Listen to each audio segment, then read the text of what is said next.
கல்லூரி கட்டுவதற்கு வக்ஃப் போர்டு கிறிஸ்தவ மிஷனரி பணத்தை செலவு செய்யாதது ஏன் என பாஜக மூத்த தலைவர் தமிழிசை சவுந்தரராஜனின் குற்றச்சாட்டிற்கு அமைச்சர் சேகர் பாபு பதிலடி கொடுத்துள்ளார். கட்டுவதை யாருமே எதிர்ப்பதில்லை, பாஜக உட்பட. ஆனால் நீங்கள் எந்த நிதி மேலாண்மையை நீங்கள் மேற்கொள்கிறீர்கள்? நீங்க வக்ஃப் போர்டுல இருந்து பணத்தை எடுக்கிறீங்களா? கிறிஸ்டியன் போர்டுல இருந்து பணம் எடுக்கிறீங்களா?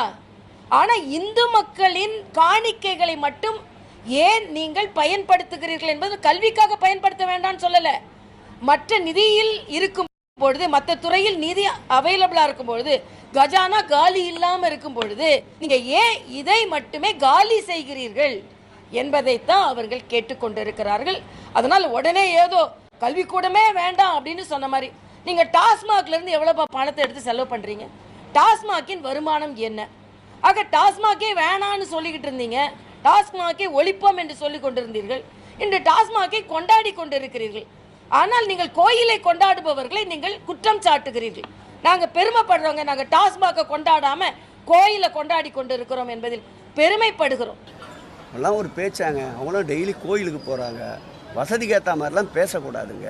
அவங்களே எத்தனை நிகழ்வில் பங்கேற்றுக்கிட்டு இருக்காங்க. இதனால் இன்றைக்கி தொடங்கப்பட்ட திட்டமாக இது பக்தவச்சலம் சார் பீரியடில் தொடங்கப்பட்ட திட்டம்.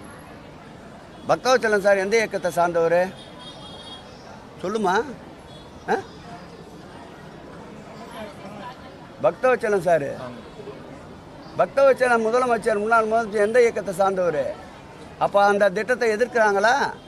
அவங்க அப்பா அந்த கட்சியில் தான் இருந்தார். அப்போது அவங்க அப்பாவை எதிர்க்கிறாங்களா? வாய் புளித்ததோ மாங்காய் புளித்ததோ என்று பேசக்கூடாது. அற்புதமான திட்டம், அருமையான திட்டம். அந்த காலத்தில் இந்த திட்டத்தை துவக்கியதோட நோக்கமே பெண்களுக்கு படிப்பு கிடைக்கவில்லை, கல்வி அறிவு கிடைக்கவில்லை என்பதால் தான் குமரிமுனையிலே கல்லூரிகள் இல்லை. அந்த குமரிமுனையிலே கல்லூரி ஆரம்பிக்கப்பட்டது. நம்முடைய திருநெல்வேலியிலே இருக்கின்ற பராசக்தி கல்லூரி, குற்றாலத்திலே கல்லூரிகள் இல்லை.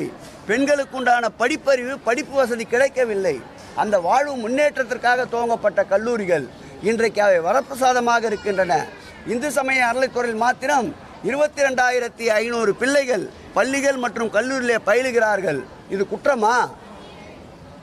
திருக்கோயிலுக்கு வருகின்ற நிதியிலிருந்து உபரி நிதியில் தான் இது பயன்படுத்தப்படுகின்றது. பக்தவச்சலம் பெரியவர் தொடங்கி, காமராஜர் தொடங்கி, கலைஞர் தொடங்கி, ஏன் முன்னாள் முதல்வர் புரட்சி நடிகர் அன்பிற்கினே எம்ஜி ராமச்சந்திரன் தொடங்கி, முன்னாள் முதல்வர் அன்பிற்கினே அம்மையார் அவர்கள் தொடங்கி, ஏன் இப்போது இதை குறை சொல்லுகின்ற அன்பிற்கினே எடப்பாடி அவர்கள் தொடங்கி கூடுதல் கட்டிடங்கள் கல்லூரியிலே கொண்டு வந்தவர்கள்தான். இவர்கள் சேர்ந்திருக்கின்ற இடம் இப்பொழுது அப்படிப்பட்ட இடம்.